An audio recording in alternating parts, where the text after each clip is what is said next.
ഒരു കാലഘട്ടത്തിന്റെ supreme power എന്നറിയപ്പെടുന്ന ഈജിപ്തും ആ കാലഘട്ടത്തിലെ ശക്തനായ രാജാവായ ഫറവോയും ഇവരുടെ മുൻപിലേക്കാണ് കേവലം വിക്കനായ മോശയെ ദൈവിക പദ്ധതിക്ക് വേണ്ടി ദൈവം അയക്കും. മാനുഷികമായി നോക്കിക്കഴിഞ്ഞാൽ ഒരുപാട് ബലഹീനതകളുള്ള വ്യക്തിയായിരുന്നു മോശ.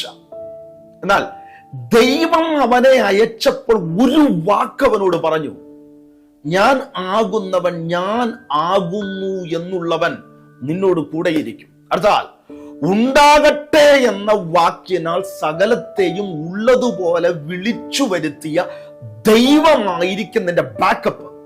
പ്രിയരെ, ദൈവം ഒരു വ്യക്തിയോടുകൂടെ ചലിക്കാൻ തുടങ്ങിയ അവന്റെ മുൻപിൽ വെളിപ്പെട്ട് നിൽക്കുന്നത് എത്ര വലിയ പ്രതികൂലമാണെങ്കിലും, എത്ര വലിയ പ്രതിസന്ധിയാണെങ്കിലും, എന്തിനു പറയുന്നു, ചെങ്കടലാണ് അവന്റെ മുൻപിൽ വെളിപ്പെട്ട് നിൽക്കുന്നതെങ്കിലും ദൈവം അവന്റെ പുറകിൽ നിന്ന് മാറുകയില്ല.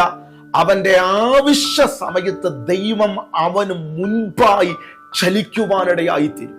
ഇന്ന് മാനസികമായി ഒരുപാട് ഡിസബിലിറ്റിയോ വിഷയങ്ങളിൽ കൂടിയോ പ്രതികൂലങ്ങളിൽ കൂടിയോ കടന്നു പോകുന്ന വ്യക്തിയായിരിക്കാം നിങ്ങൾ.